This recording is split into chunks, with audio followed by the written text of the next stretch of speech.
TV Centro-América, com você no Setembro Amarelo.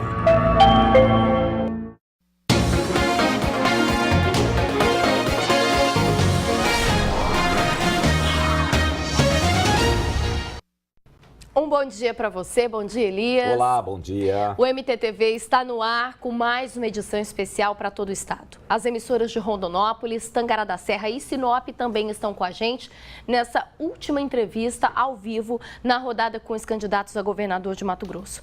A ordem das entrevistas foi determinada em sorteio com a presença de representantes dos candidatos e hoje é a vez de Moisés Franz, do PSOL.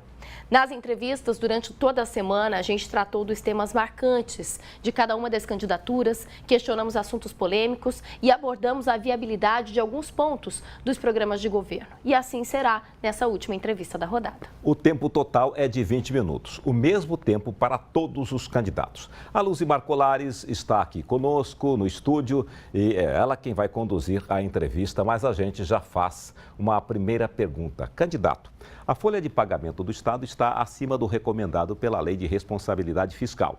Porém, os servidores querem manter o poder de compra no salário. Servidores como o senhor, que é servidor do CEPROMAT, o que o senhor pretende fazer, caso eleito, para fechar essa conta? Bom dia, o seu tempo começa a contar a partir de agora. Bom dia, eu quero agradecer a oportunidade e desejar um bom dia a todos que nos assistem. Com relação ao funcionalismo público, é possível sim manter o RGA, é possível sim evitar essa reforma previdenciária que outras candidaturas já anunciaram, é possível sim valorizar o servidor público. De que forma? Combatendo fortemente a sonegação e a roubalheira e a falta de transparência e de gestão que ocorre no governo. Como eu digo isso? Mato Grosso abre mão de muita isenção fiscal. Incentivos fiscais, 3 bilhões e 800 milhões, Lei Candir, mais 5 bilhões e recebe de contrapartida muito pouco. Nós precisamos agir fortemente, governo e bancada federal, para que Mato Grosso tenha uma compensação melhor com relação à Lei Candir. Nós precisamos colocar o dedo na ferida e mexer nessa lei, porque não é justo abrir mão de 5 bilhões e receber somente 400 bilhões. Candidato, o senhor falou há pouco sobre os incentivos fiscais, o senhor acredita que a renúncia que o Estado faz é muito alta. O senhor é contra os incentivos fiscais? Programas, por exemplo, como o PRODEI, que é voltado à indústria, basicamente? De forma alguma eu sou contra. Eu sou a favor de uma revisão. Por quê? Porque incentivos fiscais, tem empresa aí que está falida hoje, está em recuperação judicial, continua recebendo incentivos fiscais, está com quase 350 funcionários sem saber quando vão receber sua rescisão e continua recebendo. Então, nós precisamos saber o objetivo do programa, se realmente as empresas estão atendendo. De que forma? Se ela gera emprego, consequentemente gera consumo e gera arrecadação de imposto. Por isso a gente precisa abrir essa caixa preta, que é a caixa preta de incentivos fiscais, no qual a gente tem recebido denúncia de que muitos beneficiados são apadrinhados políticos. Candidato, a FIENTE, a Federação da Indústria, divulgou um estudo recente, apontando que para cada R$1 que o Estado abre mão, ele tem 1,25 de retorno, seja na geração de emprego, seja na circulação de outros tipos de impostos. O senhor avalia esse resultado como bom? R$1 que se abre mão, mas tem um retorno de 1,25? Eu acho que pode melhorar-se mais ainda. Pode se melhorar e tem que ser feito um pente fino na lei de incentivos fiscais. Porque tem muitas empresas aí que eu acho, a gente tem analisado que elas não estão atendendo o objetivo do programa. Precisamos saber quem é, para que o Estado de Mato Grosso, a população, possa receber uma contrapartida melhor. Voltando a falar sobre a realidade do servidor público estadual, o senhor tem grande experiência nos sindicatos, atuou em alguns sindicatos. Se o senhor for eleito, na hora de fazer uma negociação, o senhor estará como gestor.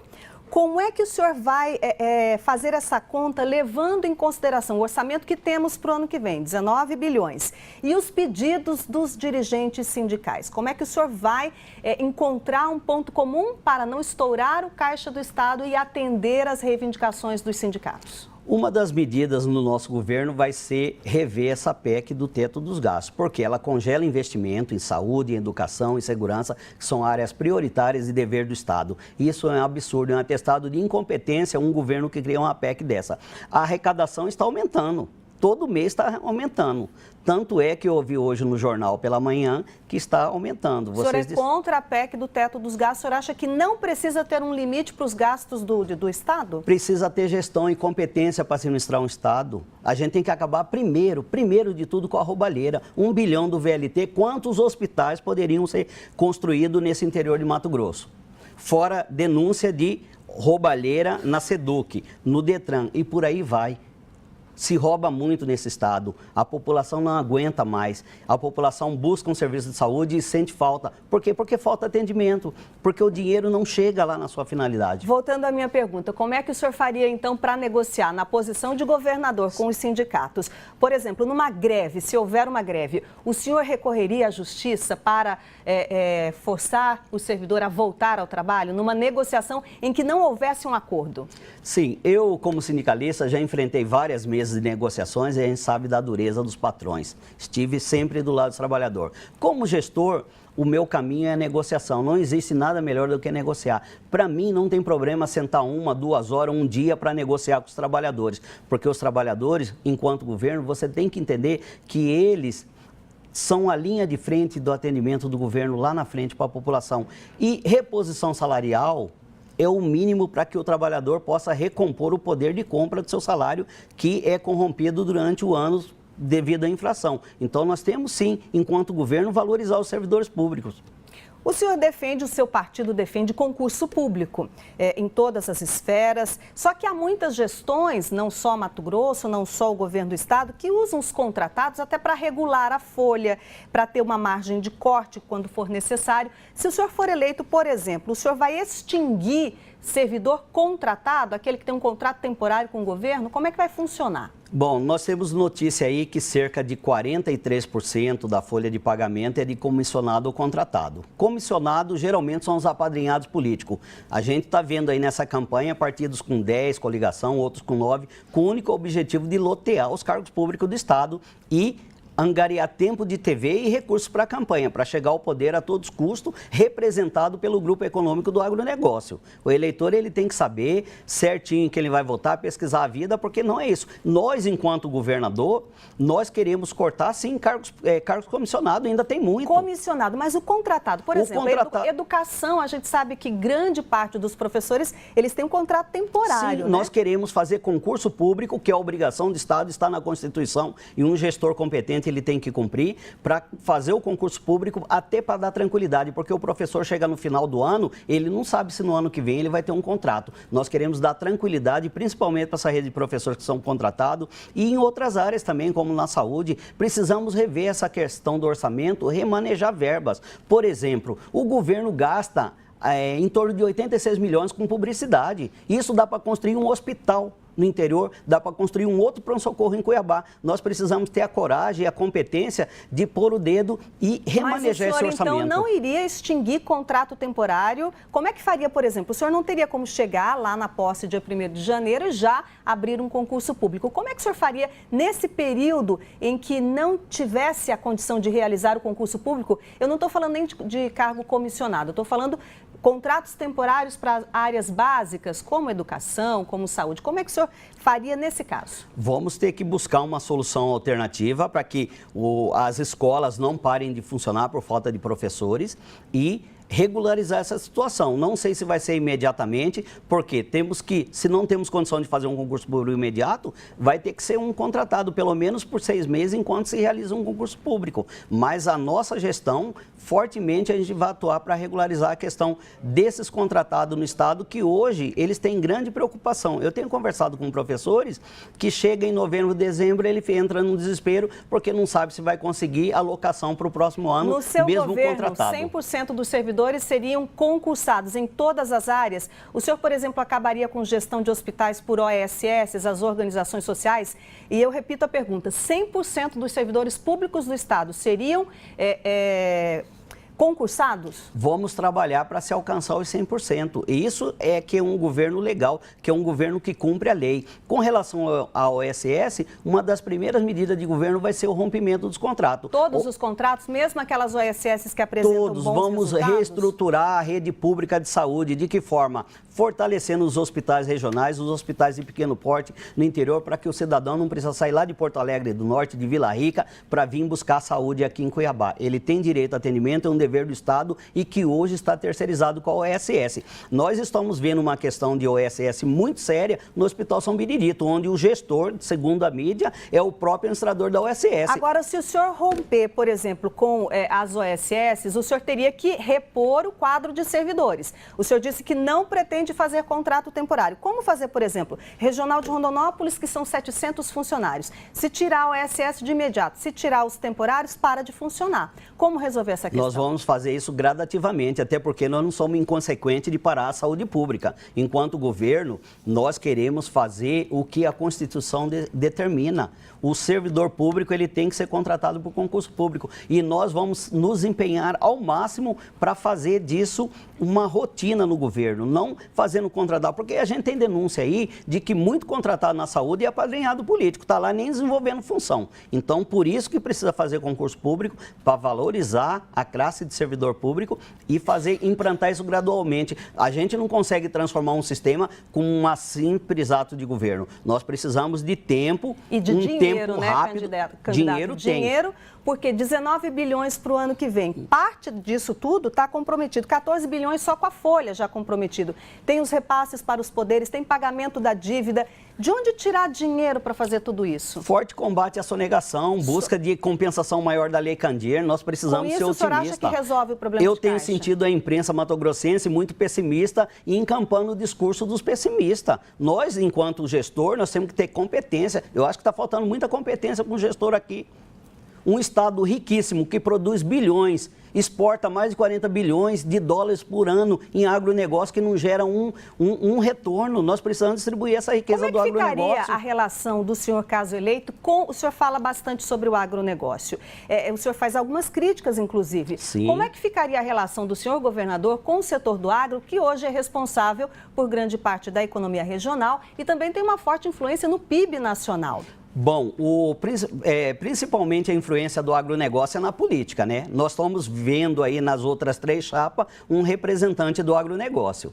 Além de ser uns bilionários que têm muita riqueza própria, não distribui para a população Mato Grosso, eles também agem na política. Então vai ser uma relação de muito respeito. Só que eles têm que entender que Mato Grosso não adianta produzir riqueza para meia dúzia, enquanto muita gente, muita população vivendo na miséria. Se você visitar a região de Rio Branco, ali para frente de Castro, você vai entender o que eu estou falando.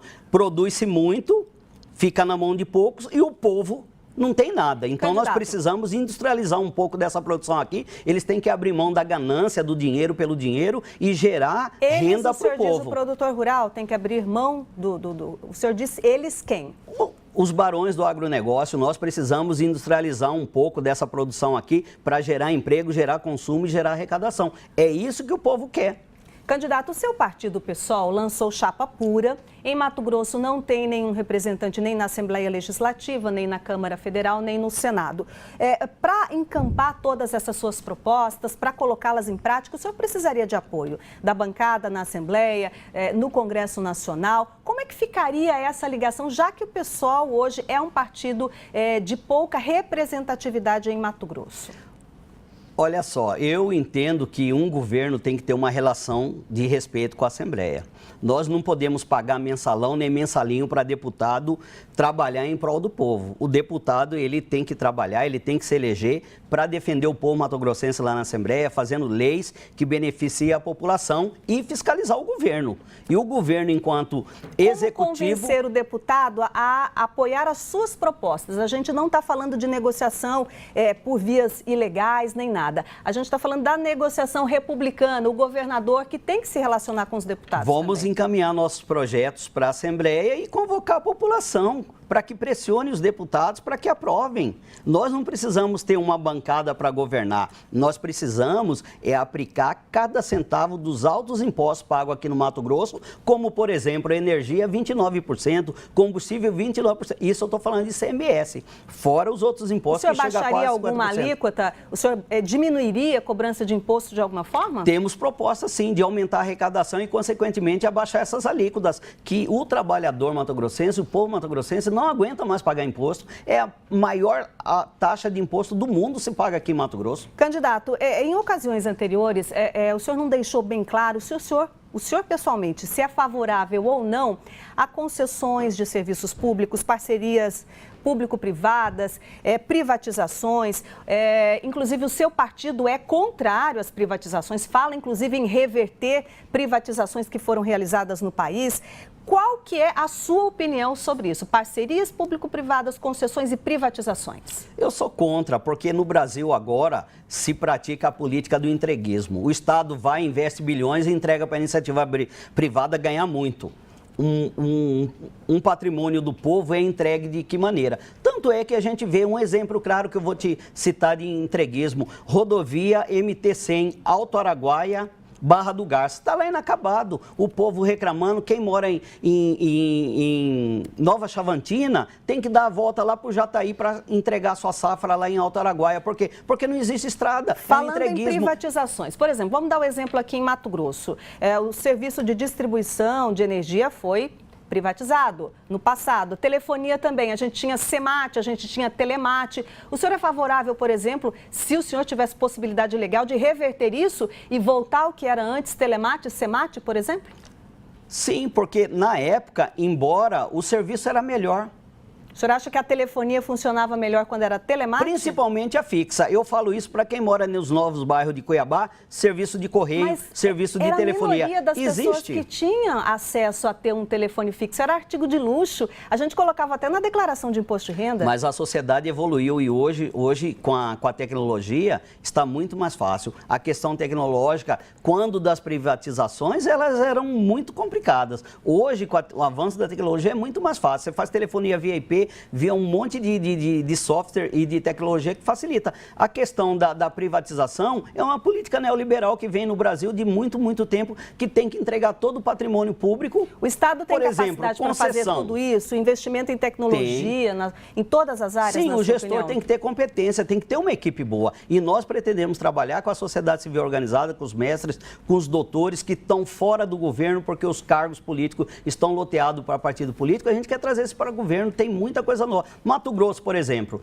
um estado que é quente não se investe em energia solar. Nós, enquanto governo, nós vamos criar uma agência para desenvolver a energia solar, que além de ser barata, ela não polui o meio ambiente, é uma energia limpa, renovável, e que em Mato Grosso existe. Por quê? Por interesse político, porque a energia está privatizada. Então, o governo não pode desenvolver uma energia alternativa porque vai conflitar com o interesse privado. E nós, enquanto governador, nós vamos atuar fortemente nisso. Candidato, o seu partido, o PSOL, ele apoia a ocupação de imóveis, propriedades privadas que não estejam cumprindo o que se considera de função social. Então, vamos pensar numa possibilidade. Se o senhor for eleito governador, se houver a invasão, alguma organização social invadir um prédio do governo, como é que vai ser a sua atitude enquanto governador Moisés Franz? Geralmente, as ocupações que eu não consigo... Invasão é uma coisa. Eu falei ocupação. Ocupação é quando você tem algum bem lá que está lá improdutivo. Por exemplo, Pedra 90, Doutor Fábio, são bairros que nasceram da ocupação. Quem é contra essa ocupação de pessoas que não tinham onde morar e que lá conseguiram o seu terreno? O senhor é favorável, então, que a organização social ocupe qualquer tipo de imóvel que não esteja cumprindo a função social? E eu gostaria, inclusive, que o senhor explicasse o que é a função social. Organização social depende, tem várias, né? Tem sérias e tem as picaretas. Então, tudo isso é uma questão de análise da conjuntura do momento, da situação. Eu não posso generalizar aqui e dizer que eu sou contra ou a favor. Depende, se você tem uma terra do Estado que está lá improdutiva, se o pessoal não tem residência e ocupa, eu vou ser contra toda essa população? Se houver uma ocupação, por exemplo, do Intermate, o Instituto de Terras de Mato Grosso, uma organização pedindo terra, vai lá, ocupa o Intermate. Qual seria a posição do governador Moisés Franz? Questão de negociar, porque eu sou a favor da reforma agrária. Não tem nada melhor que para gerar emprego do que a agricultura familiar. Em nosso governo, nós vamos investir fortemente na agricultura familiar, porque é lá que se gera emprego, é lá que se gera produção, lá que mantém o homem no campo. Com isso, nós precisamos melhorar as escolas rurais, dando melhoria nas estradas que ligam essas propriedades do pequeno agricultor para escoar essa produção, aproveitando a produção na merenda escolar, nas feiras populares, aí sim gera emprego. Nós precisamos, o Brasil é um dos únicos países que tem esses latifúndios. Os países desenvolvidos, não existe mais latifúndio. Por que aqui a gente concentramos grande propriedade de terra? Mas qual seria a saída? Por exemplo, a pessoa comprou uma grande propriedade rural. É a grande propriedade rural que ela usa tem a parte legal, que não pode desmatar, e ela usa para produzir. Como é que faria então? Tomaria, expropriaria? O que o senhor acha que seria a medida melhor para se resolver e não ter mais latifúndio em Mato Grosso? Latifúndio no Brasil, nós precisamos fazer reforma agrária. Nós precisamos fazer reforma agrária, é onde a gente vai dividir essas grandes propriedades improdutivas e fazer com que aquele cidadão comum possa produzir lá seu alimento, possa ter uma renda, possa gerar uma renda. É isso que precisa fazer, que ninguém faz. Entra governo, sai governo e não faz reforma agrária nesse país. Nós precisamos, eu sou a favor da reforma agrária e sou favorável à agricultura familiar. No nosso governo nós vamos trabalhar muito, principalmente com as empresas de extensão rural, Empaer, Intermate, para levar assistência. Se você for aqui na região de Santo Antônio, tem N propriedades pequenininha que podia estar produzindo vários produtos, vendendo para feira e não tem, porque não tem assistência, está lá jogado. O governo não investe e nós vamos investir fortemente nisso. Candidato, a gente tem alguns segundos e eu gostaria que o senhor respondesse a mesma pergunta que a gente tem feito para os demais. Que Mato Grosso o senhor espera para o futuro? Um Mato Grosso melhor, com muita competência, com muita gestão. A gente quer melhorar Mato Grosso e nós, Moisés Franz, candidato a governador pelo PSOL, nós somos essa única opção, porque os outros grupos são tudo representantes do agronegócio, estavam tudo junto há 3 meses atrás. Então, eleitor, se você quiser melhorar Mato Grosso, quiser votar num candidato que tem proposta e que possa fazer desse Mato Grosso um Mato Grosso de futuro, um Mato Grosso moderno, vote em Moisés Franz, 50, governador, Procurador Mauro, 500, nosso candidato a senador, e Gilberto Lopes Filho, 505. Nós temos 2 candidatos a senado, saiu em chapas puras. Obrigado. A gente agradece a participação do candidato Moisés Franz do PSOL e assim encerramos a rodada de entrevistas com os candidatos a governador de Mato Grosso. A partir de agora, você fica com as notícias aí da sua região. Agora são 11 horas e 13 minutos. Fala, Marina. 33 graus lá fora, Elias. 11 horas, 13 minutos. Nós voltamos daqui a pouquinho. Até já.